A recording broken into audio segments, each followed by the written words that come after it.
କେନ୍ଦୁଝର ବନଖଣ୍ଡରେ ବନ୍ୟଜନ୍ତୁଙ୍କର ବଂଶବୃଦ୍ଧି ପାଇବାରେ ଲାଗିଛି। ଟ୍ରାପ୍ କ୍ୟାମେରାରେ ଉତ୍ତୋଳନ ହେଲା କଲରାପତ୍ରିଆ ବାଘ, ଚୌସିଙ୍ଗା, ଭାଲୁ, ବଜ୍ରକାପ୍ତା ଆଦି ବିଭିନ୍ନ ବନ୍ୟପ୍ରାଣୀଙ୍କର ଏକାଧିକ ଫଟୋ ବନ ବିଭାଗ ପକ୍ଷରୁ ବନ୍ୟଜନ୍ତୁଙ୍କ ଗତିବିଧି ଉପରେ ନଜର ରଖିବା ପାଇଁ ଦୀର୍ଘ 3 ବର୍ଷ ଧରି ବନଖଣ୍ଡର ବିଭିନ୍ନ ଅଞ୍ଚଳରେ ଏକାଧିକ ଟ୍ରାପ୍ କ୍ୟାମେରା ଲଗାଇ 15 ଦିନ ବ୍ୟବଧାନରେ ଯାଞ୍ଚ ସମୟ ଏହି ବନ୍ୟଜନ୍ତୁ ବଂଶବୃଦ୍ଧି ସମ୍ପର୍କରେ ଜଣାପଡ଼ିଛି। ଜଙ୍ଗିରା, କାଳିଆହତା ଓ ଅଠେଇ ସଂରକ୍ଷିତ ଜଙ୍ଗଲରେ ବର୍ତ୍ତମାନ 8ଟି କଲରାପତ୍ରିଆ ବାଘ ସହ ଭାଲୁ, ଚୌସିଙ୍ଗା ଓ ବଜ୍ରକାପ୍ତା ଆଦି ବନ୍ୟଜନ୍ତୁ ଥିବା ଜଣାପଡ଼ିଥିବା ଡିଏଫ୍ଓ ସୂଚନା ଦେଇଛନ୍ତି।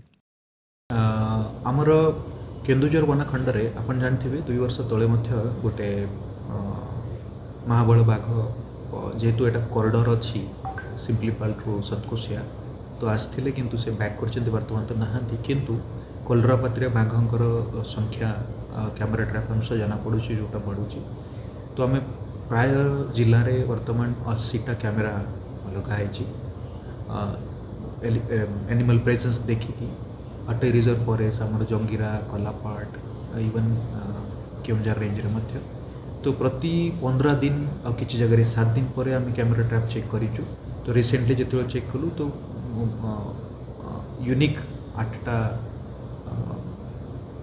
केन्दुझर कामिनीकांत द्विवेदी रिपोर्ट, एवन ओडिशा।